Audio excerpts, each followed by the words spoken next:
Hey guys, Bornigan here, and yeah, it's been like 2 months since I've done one of these, but I finally got back in the mood to do one of these videos. So today we're going to be continuing with our Marvel Cinematic Universe movie reviews. And if you don't know what I mean, I did a Iron Man review back in December, I think it was.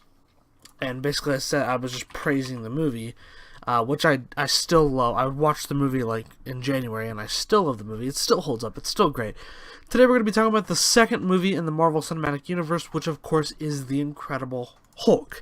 The Incredible Hulk, I believe, came out in 2008 with Iron Man. It might have come out the next year. But yeah, it's I think it came out in 2008. Yeah, I think it did come out in 2008. So yeah, it's stars Edward Norton as the Incredible Hulk before we had Mark Ruffalo, and this is my whole take on it. The Incredible Hulk is probably the most underrated movie in the Marvel Cinematic Universe, in my opinion. Now, upon first viewing, when I first watched this movie back in 2009, I think was when I first watched it, I fell asleep, and not because I thought the movie was boring. I was dead tired. I had a long day. I remember it.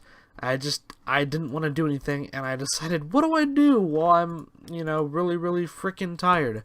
Let's watch an action movie starring Edward Norton called The Incredible Hulk. So yeah, I do think this is an underrated movie.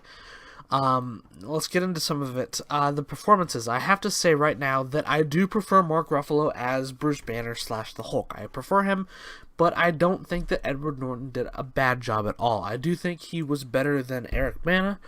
I think he was a great pick for Bruce Banner. I know I've heard rumors that he's not really easy to work with, and that's why he's not in any of the Avengers movies or in Thor Ragnarok. And maybe he didn't want to sign on to a multi-picture deal. But I have to say right now that Edward Norton is just really good as Bruce Banner. Not as good as Mark Ruffalo, though, like I said. Another downfall, or another good part of this movie, I think, is William Hurt. I do like the Thunderbolt Ross character, We do have more of him in Civil War, of course, but I do like him for what he is.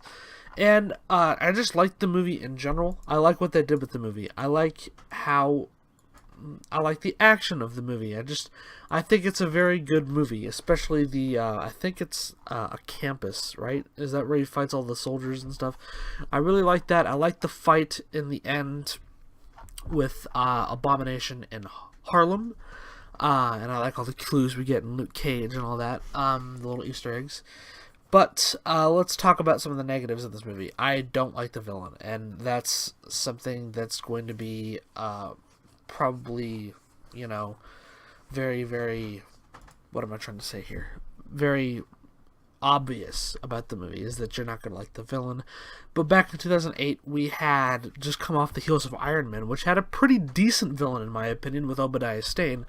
I do think he was a good villain. I did not like Emil Blonsky or Abomination.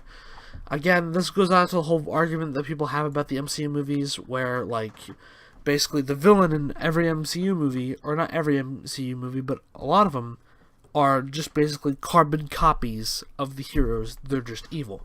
That's basically essentially what Abomination is, if you really think about it, because he's just a giant monster. But however, people seem to forget a lot about Abomination, and that's probably because he's not a good villain. Now, you could argue the fact that people just forget about the Hulk in general, the movie, and I will give him the credit for that. People don't really think, when you think about the MCU, best MCU movies, or just MCU movies in general, Incredible Hulk is not usually the first movie in the MCU that comes to mind. Just the way if you think about the greatest MCU villains, that Emil Blonsky doesn't come to mind. So, yeah. So, anyway, guys, that's going to wrap up my thoughts on Incredible Hulk. If I had to give it a rating, I don't know if I gave Iron Man a rating. If I didn't, it's a 9 out of 10. But for Incredible Hulk, I'm going to give The Incredible Hulk a 7 out of 10. It's a very underrated Marvel movie. I do think it's much better than the 2003 Hulk movie, leaps and bounds better. It's got a good actor playing Bruce Banner with Edward Norton. I do think Betty Ross is also a downside of the movie. I didn't like Liv Tyler in that role. The villain also brings it down a little bit, but there are great parts of the movie like Bruce Banner, William Hurt as General Thunderbolt Ross. The action is very, very unique and great, and yeah, that's what I'm going to say. So if you guys enjoyed this video, please leave a like and subscribe. My review for Iron Man 2 will probably be up tomorrow, or maybe sometime tonight too. Anyway guys, thank you so much for watching. I'll talk to you guys in the next video. See you soon. Bye-bye.